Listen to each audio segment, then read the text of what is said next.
ton règne vienne sur la terre, Seigneur. Nous voulons que tu remplisses nos vies, que tu remplisses notre nation, qu'elle soit saturée de toi, Jésus, saturée de ta présence, saturée de toi, Seigneur, saturée de toi, dans le nom puissant de Jésus-Christ de Nazareth. Et nous voulons dire Amen. Bonjour à tous, bienvenue à notre culte dominical.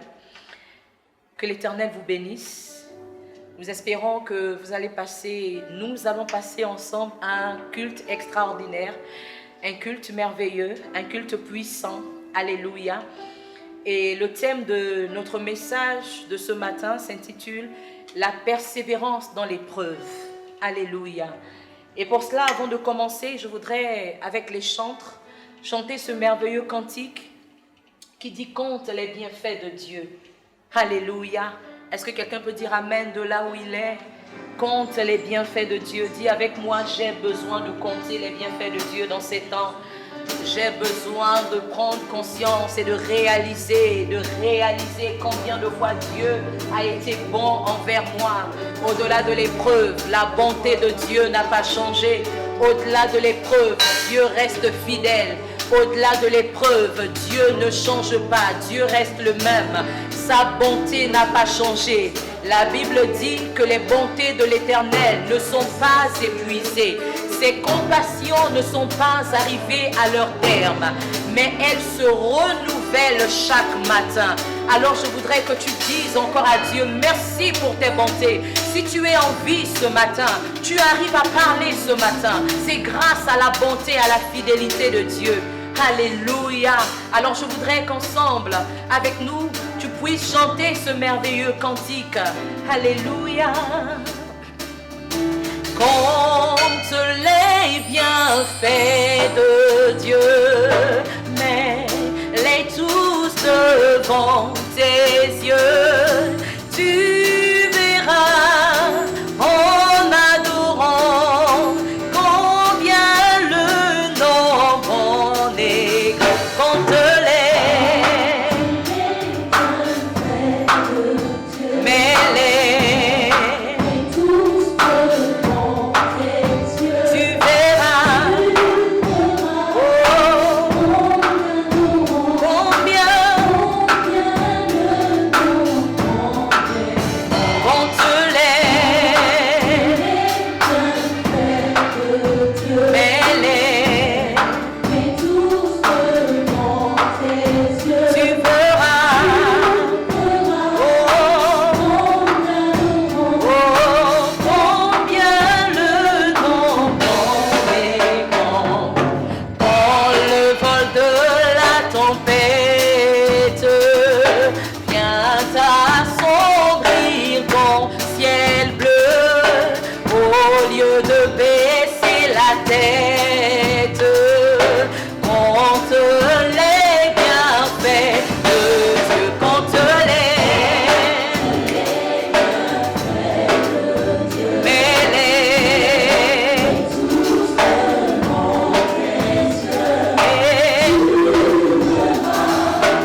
sable de la terre, comme le sable de la plage et comme les étoiles du ciel. Les bontés de l'Éternel ne sont pas épuisées. Merci Seigneur pour ta fidélité envers nous. Merci Seigneur pour ton amour qui ne nous a jamais fait défaut. Merci Seigneur pour ta fidélité qui a toujours été là. Seigneur, alors je bénis ton nom ce soir, ce matin, autant pour moi. Je bénis ta fidélité parce que tu ne changes pas, Seigneur. Tu es le ressuscité et tu restes le même hier, aujourd'hui et éternellement. Seigneur, reçois la gloire ce matin. Reçois la gloire et l'honneur ce matin. Dans le nom puissant de Jésus-Christ de Nazareth. Nous t'aimons, Seigneur. Ce matin, en nous levant, tu nous as fait la grâce d'être en vie. Et nous voulons te dire merci, Seigneur. Reçois la gloire. Reçois la gloire. Est-ce que quelqu'un peut compter les bienfaits de Dieu un moment? Alléluia. Que la gloire soit à toi, Seigneur. Que l'honneur et la louange te reviennent, Jésus. Dans le nom puissant de Jésus-Christ, notre Seigneur et notre Dieu, nous disons Amen. Nous allons ouvrir nos Bibles dans le livre de Genèse. Genèse, le chapitre 12. Le chapitre 26, autant pour moi, à partir du verset 12 à 23. Je disais à l'entame de ces temps que le thème de ce matin s'intitule « La persévérance dans l'épreuve ». La persévérance dans l'épreuve. Alléluia. La persévérance dans l'épreuve. Alors nous allons ensemble lire Genèse 26. La Bible dit ceci. Isaac sema dans ce pays et il recueillit cette année le centuple, car l'Éternel le bénit. On continue, la lecture va être un peu longue. Cet homme devint riche et il alla s'enrichissant de plus en plus, jusqu'à ce qu'il devint fort riche. Il avait des troupeaux de menu bétail et des troupeaux de gros bétail, et un grand nombre de serviteurs. Aussi les Philistins lui portèrent envie. Tous les puits qu'avaient creusés les serviteurs de son père, du temps d'Abraham, son père, les Philistins les comblèrent et les remplirent de poussière. Et Abimelech dit à Isaac, « Va-t'en de chez nous, car tu es beaucoup plus puissant que nous. » Isaac partit de là et campa dans la vallée de Guérar, où il s'établit. Isaac creusa de nouveau les puits d'eau qu'on avait creusés du temps d'Abraham, son père, et qu'avaient comblés les Philistins après la mort d'Abraham. Et il leur donna les mêmes noms que son père leur avait donnés. Les serviteurs d'Isaac creusèrent encore dans la vallée et ils trouvèrent un puits d'eau vive. Alléluia. Les bergers de Guérar querellèrent les bergers d'Isaac en disant « L'eau est à nous ». Et il donna au puits le nom d'Essek parce qu'il s'était disputé avec lui. Ces serviteurs creusèrent un autre puits. La deuxième fois, ces serviteurs creusèrent un autre puits au sujet duquel on chercha aussi une querelle et il s'appela Sitna. Il se transporta de là et creusa un autre puits pour lequel on ne chercha pas querelle et il l'appela Rehoboth. Car il dit, l'Éternel nous a maintenant mis au large. Alléluia. Et nous prospérerons dans le pays. Alléluia. Au verset 23, il remonta de là à Beersheba. Amen, amen. Est-ce qu'on peut dire amen à la parole de Dieu? Alors nous voyons dans cette histoire, ici c'est l'histoire de Isaac, fils d'Abraham. Abraham est mort. Et la Bible dit dans ce texte que nous avons lu tout à l'heure, Abraham avait laissé des puits. Et lorsqu'il avait laissé ces puits, la Bible déclare que les Philistins sont venus et ils ont recouvert ces puits de poussière. Alléluia. Et lorsqu'Isaac va arriver, lorsque vous lisez un peu plus haut, je vais vous demander de refaire la lecture chez vous à la maison, dans Genèse 26, que nous avons lu tout à l'heure. À partir du verset 2, la Bible nous dit que l'Éternel lui apparut et dit: ne descends pas en Égypte, demeure dans le pays que je te dirai. Séjourne dans ce pays-ci, je serai avec toi et je te bénirai. Au verset 3 du même chapitre 26, car je donnerai toutes ces contrées à toi et à ta postérité. Et je tiendrai le serment que j'ai fait à Abraham ton père. Alléluia. Nous voyons ici Dieu qui se révèle à Isaac. Isaac avait l'intention de descendre en Égypte. Et Dieu va lui dire: ne descends pas en Égypte. Tu vas séjourner dans ce pays de Guérar. Alors, Isaac va simplement obéir à la voix de l'Éternel.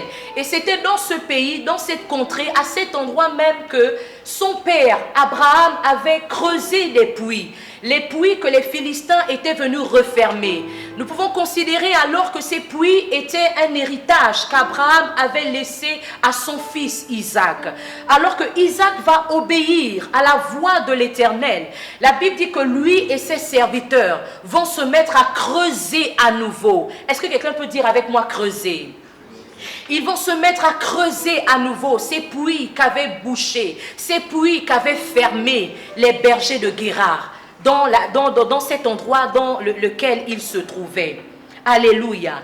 Mais ce qui est extraordinaire de constater lorsque nous lisons cette portion de l'écriture de la Bible, c'est que Isaac ne s'est pas découragé. Isaac n'a pas baissé les bras. Isaac n'a pas arrêté de creuser. Quand bien même il commençait à creuser, il a creusé jusqu'à trouver des eaux vives, comme nous déclare la parole de Dieu. La Bible dit que les bergers de Guérar vont venir chercher querelle aux bergers d'Isaac. Mais la Bible dit qu'il ne va pas se décourager.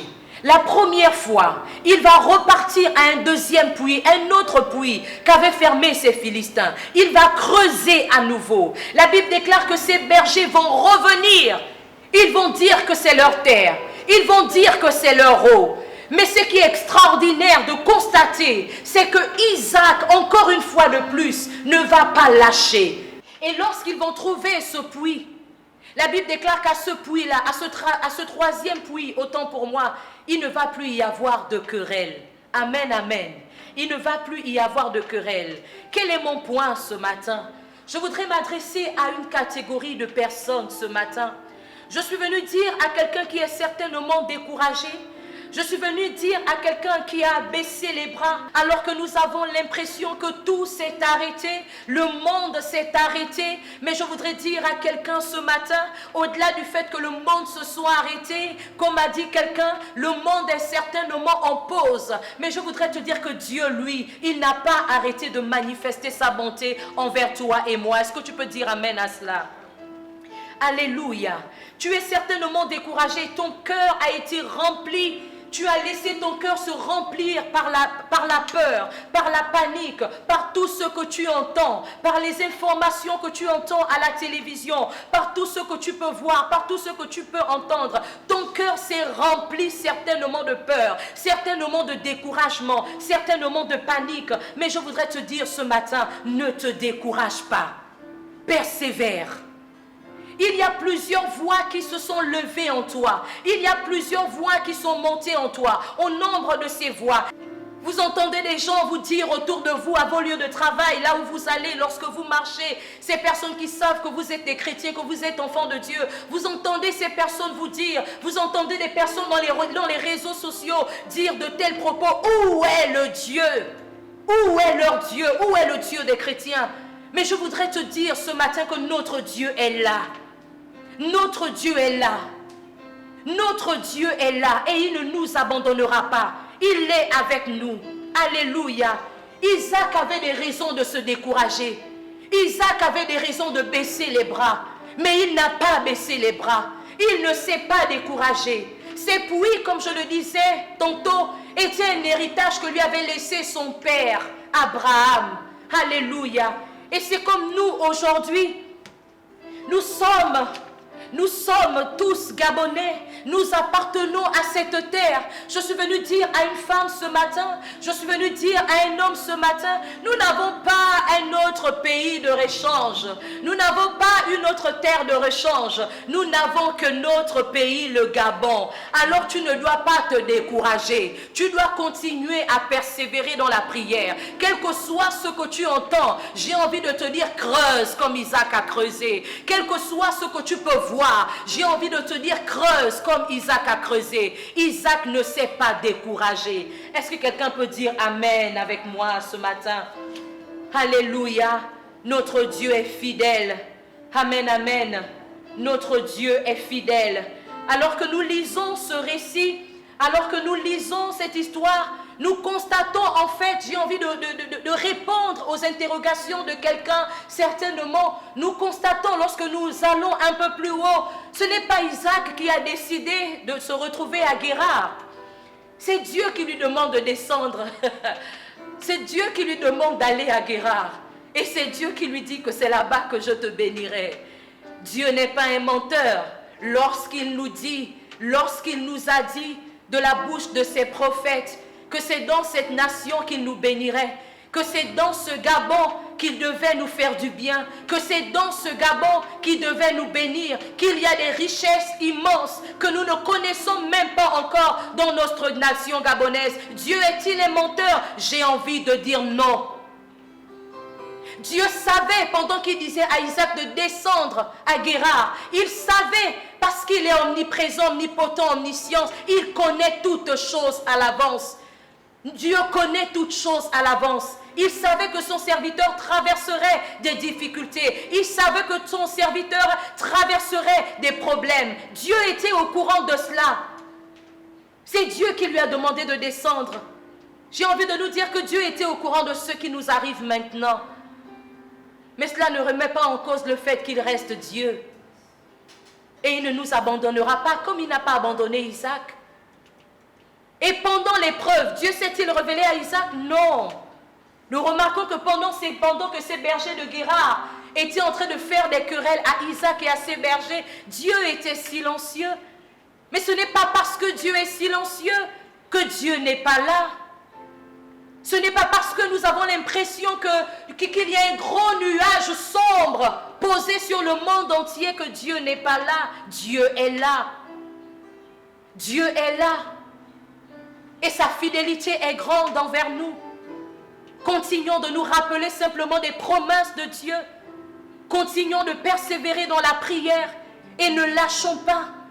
Beaucoup sont découragés lorsqu'ils entendent des informations à la télévision. Mais pourquoi vous vous attendez? Vous faites confiance aux informations qui viennent de la télévision. Faites confiance aux informations qui nous viennent du royaume. Pourquoi vous faites confiance au calendrier du monde? Faites confiance au calendrier divin. Qu'est-ce que Dieu a dit? Oui, il a dit 2020, il y aurait certainement une émergence de beaucoup de choses, mystiques, sataniques et tout le reste. Mais Dieu a aussi dit que ce sera une émergence des enfants de Dieu 2020. Il y aura une émergence des enfants de Dieu, une émergence des églises, un réveil sans pareil. Et moi, je crois en ce réveil. Je crois qu'après ce Covid-19, Dieu a un plan de bonheur pour chacun d'entre nous. C'est pour ça qu'il nous demande de nous rapprocher de lui dans ces temps de confinement, dans ces temps que nous traversons. Alors je suis venu te dire ce matin, ce n'est pas le temps de baisser les bras, ce n'est pas le temps de te décourager, c'est le temps de foncer, c'est le temps de creuser, c'est le temps de prier. Mais c'est temps à profit pour chercher la face de Dieu, mais c'est temps à profit pour méditer la parole de Dieu, pour être dans un esprit de louange, un esprit d'adoration et d'action de grâce. Continue à célébrer Dieu. Ce n'est pas parce que le monde va mal que Dieu, lui, va mal. Non. Notre Dieu est assis sur son trône et il n'a pas changé. Est-ce que nous pouvons lire ensemble Ézéchiel 8, 8? La Bible dit dans Ézéchiel 8, 8, il me dit, fils de l'homme, perce la muraille. Quelqu'un peut-il dire avec moi, je perce la muraille? perce la muraille. La Bible dit, je perçais la muraille et voici, il y avait une porte. Quelqu'un peut dire avec moi une porte. Pendant que tu es en train de creuser, pendant que tu es en train de percer la muraille, de percer ce mur, de percer cette situation dans la prière, il y a une porte. Il y a une porte, pas n'importe quelle porte. Alléluia. Il y a une porte d'espérance. Il y a une porte d'espoir. Oh, je le dis encore, les bontés de l'Éternel ne sont pas épuisées, bien-aimés. Ses compassions ne sont pas arrivées à leur terme. Alléluia. Notre Dieu est vivant. Notre Dieu est vivant. Ce n'est pas parce que Dieu laisse arriver certaines choses qu'il n'est pas là. Pendant que ces bergers de Guérard cherchaient des problèmes, faisaient des querelles, à Isaac et à ses serviteurs, Dieu était là.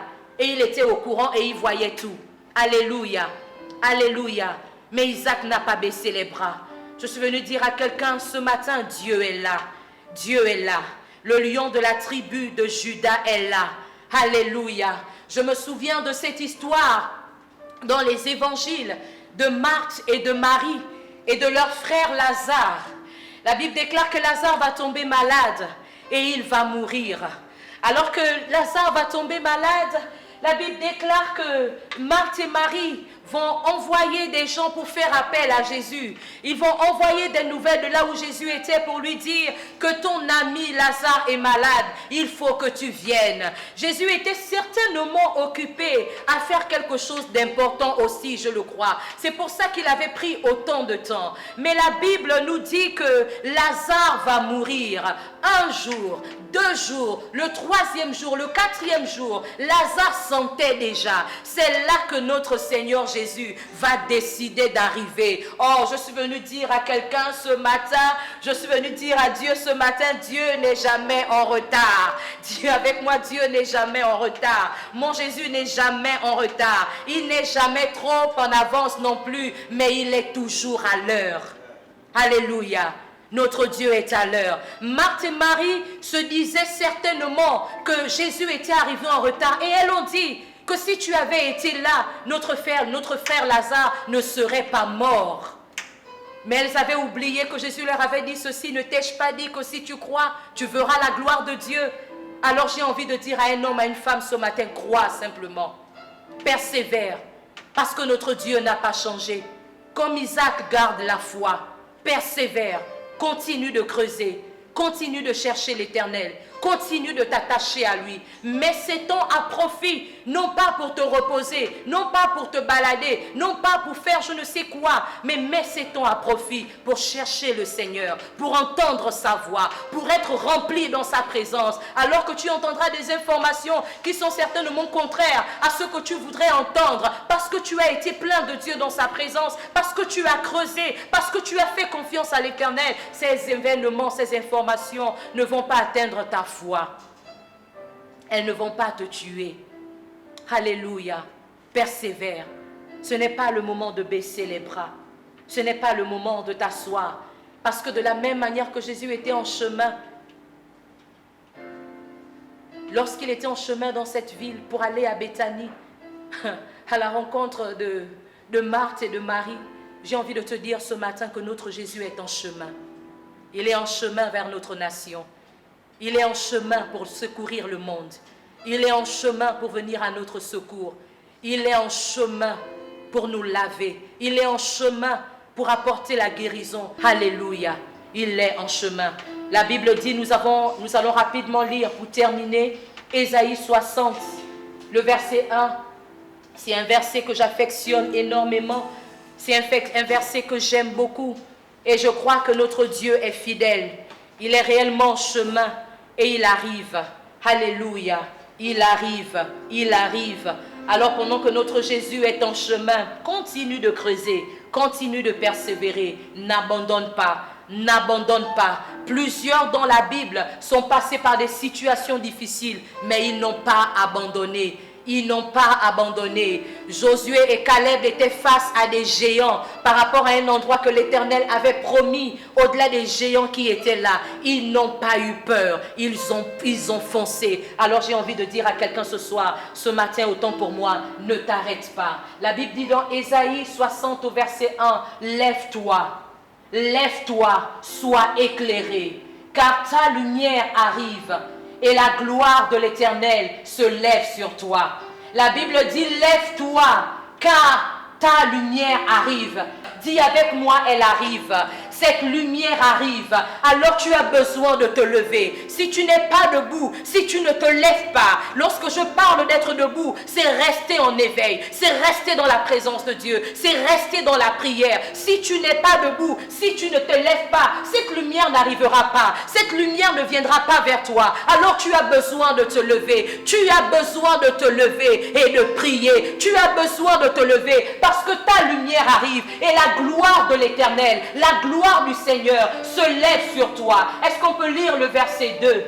Ainsi les ténèbres recouvrent la terre et l'obscurité les peuples, mais sur toi, l'Éternel, le Seigneur se lève sur toi. Sur toi, sa gloire apparaît. Je dis alléluia à la parole de Dieu. Je dis amen à la parole de Dieu, parce que mon Dieu ne ment pas. Je dis à quelqu'un, lève-toi. Je dis à quelqu'un, ce n'est pas le temps de t'asseoir. Je dis à quelqu'un, ce n'est pas le temps de t'asseoir. À chaque fois que tu restes sans prier, à chaque fois que tu t'assois, tu donnes du terrain à l'ennemi. Ne donnons pas du temps à l'ennemi, non. Prions, persévérons. Jésus nous exhorte à persévérer dans la prière, à prier sans se relâcher, à prier sans s'arrêter. Nous devons continuer de prier. Nous devons continuer de prier. J'ai à l'esprit l'image de cette histoire de Moïse avec ce peuple. À chaque fois qu'il baissait les bras, la Bible déclare que ce peuple avait le dessus sur eux. Mais à chaque fois que les mains de Moïse étaient levées, Moïse avait la victoire sur Amalek. Alléluia. Et nous voulons rendre la gloire à notre Dieu, parce qu'à chaque fois que tu es dans un esprit de prière, dans une attitude de prière, alléluia, tu satures l'atmosphère. Tu satures l'atmosphère de la gloire de Dieu. Tu contrôles tout. Alléluia. Parce que notre Dieu est au contrôle de toutes choses et il est vivant. Il est vivant. J'ai envie de te dire, persévère. Persévère. Cette lumière n'est peut-être pas encore là, mais elle arrive. Persévère. Isaac pensait peut-être que ces bergers de Guérard continueraient à lui faire des problèmes. Mais après, ils ont lâché prise. Et c'est là que l'Éternel apparut encore une seconde fois à Isaac pour lui dire, je suis le Dieu de ton père. Et c'est là que Isaac va bâtir un autel à l'Éternel. J'ai envie de te dire, persévère. Alors que tu es dans cette attitude de prière, Dieu continuera à te parler. Dieu viendra certainement te donner une parole. Est-ce que nous pouvons baisser nos têtes un instant et nous allons prier? Nous allons prier. Alléluia. Alléluia. Merci Seigneur pour ce que tu fais. Merci Seigneur pour ce que tu es. Merci Seigneur. Oh, je voudrais que tu comprennes ce matin, bien-aimé, que chaque situation que tu traverses est une opportunité pour que la gloire de Dieu éclate. Et cette situation, ce Covid-19, cette pandémie, je voudrais le dire comme ça, c'est une situation que nous traversons, oui, mais c'est une opportunité pour que la gloire de Dieu éclate. Et nous voulons voir la gloire de Dieu éclater. Et nous croyons qu'elle éclatera. Alors je voudrais te dire, persévère. Dieu a dit des choses sur notre nation. Dieu t'a dit certainement des choses. Tu n'es même pas encore arrivé au milieu de ce que Dieu t'a dit. Dieu serait-il un menteur? Je le dis encore une fois de plus. Non, Dieu ne ment pas. La Bible déclare qu'il n'est pas un homme pour mentir, ni le fils d'un homme pour se repentir, mais il est Dieu. Et ce qu'il dit de sa bouche, il se donne lui-même les moyens de les réaliser. Notre Dieu est fidèle et il ne nous abandonnera pas. Alors j'ai envie de te dire, persévère, persévère. Dieu a-t-il mis un rêve dans ton cœur? Alors persévère. Est-ce qu'on peut chanter ce merveilleux cantique? Alléluia. Merci Jésus, merci Seigneur. Nous ne voulons pas nous arrêter, Père. Nous voulons continuer de persévérer parce que tu es fidèle. Nous voulons continuer de persévérer parce que tu es Dieu. Seigneur, nous croyons que ce n'est pas encore fini.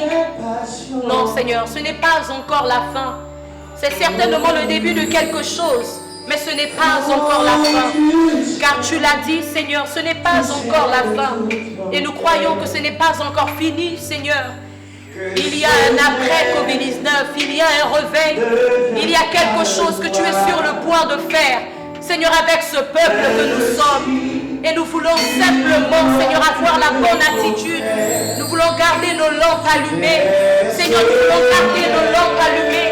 Seigneur, nous voulons que l'huile ne manque point dans nos lampes, Seigneur. Nous voulons continuer à garder l'attitude de prière, cette attitude d'adoration, cette attitude de persévérance, Seigneur, dans la prière, persévérance dans la louange, persévérance dans l'action de grâce, persévérance, Seigneur, parce que tu es notre Dieu, parce que tu ne mens pas, Seigneur.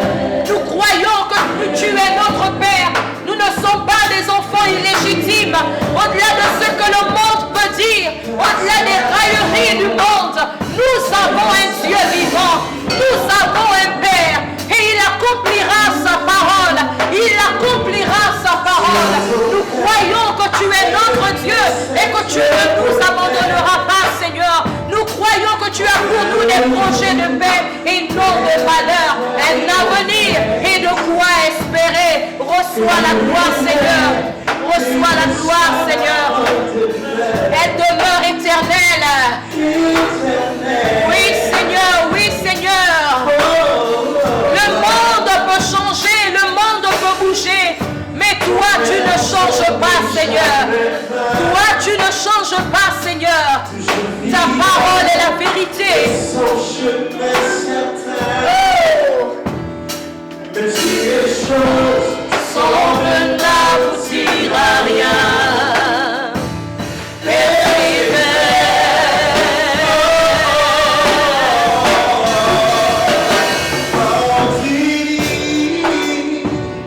la chose arrive quand il endort, elle existe.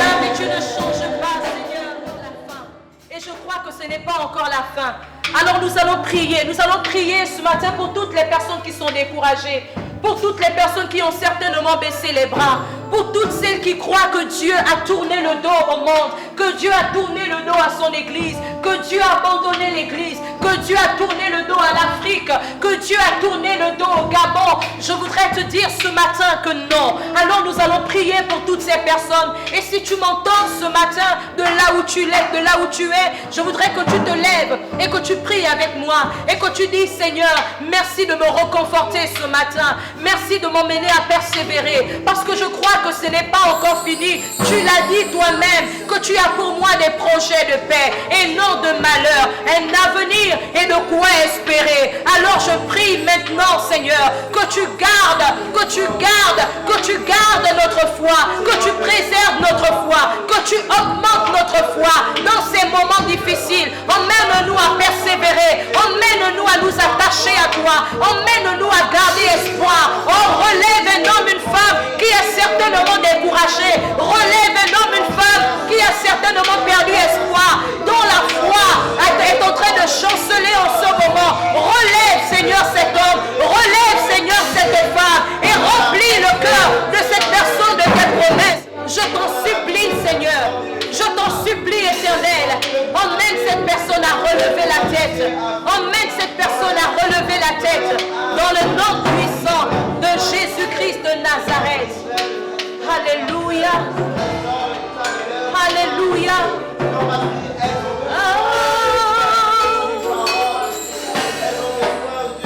Tu es le Dieu tout-puissant, Seigneur. Alléluia. Reçois la gloire, Seigneur. Inébranlable, je sais que tu es Dieu. Que la gloire te revienne. Que la gloire te revienne en tout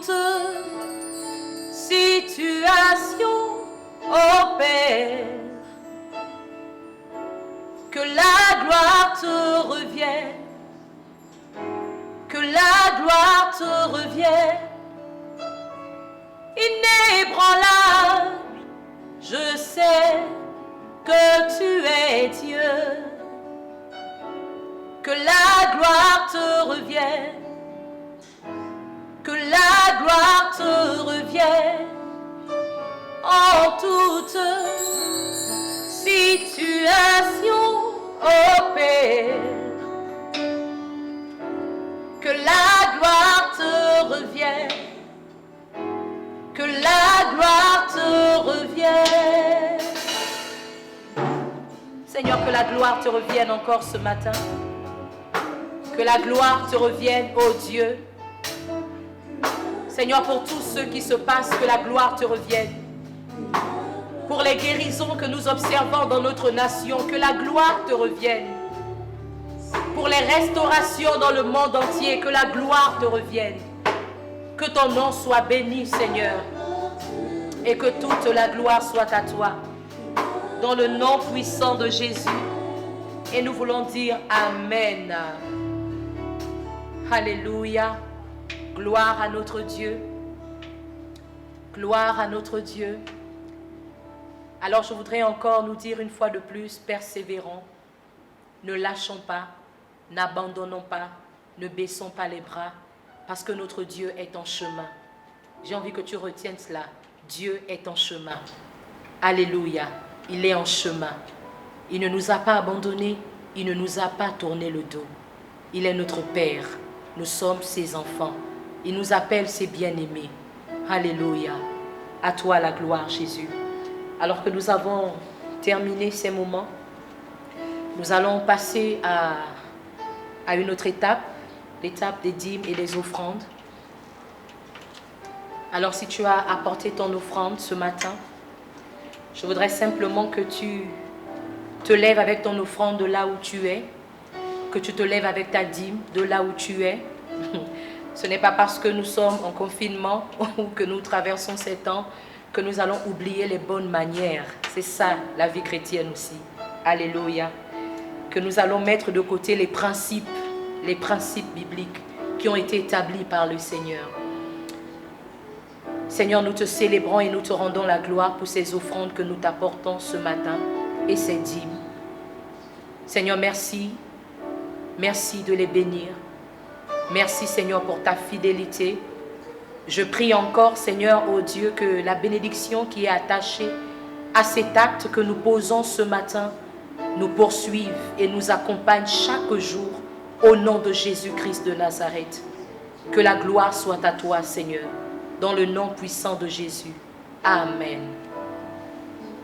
Gloire à Dieu. Gloire à notre Dieu. Alors nous avons terminé notre culte. Nous rendons toute la gloire à notre Dieu. Je voudrais nous encourager à continuer à observer les barrières qui ont été mises. Je voudrais nous encourager à vraiment suivre ces règles d'hygiène. Alléluia. Voilà, ce n'est pas parce que nous sommes chrétiens, nous sommes enfants de Dieu, que nous allons tenter Dieu. Amen, amen. Restons chez nous tant que nous le pouvons.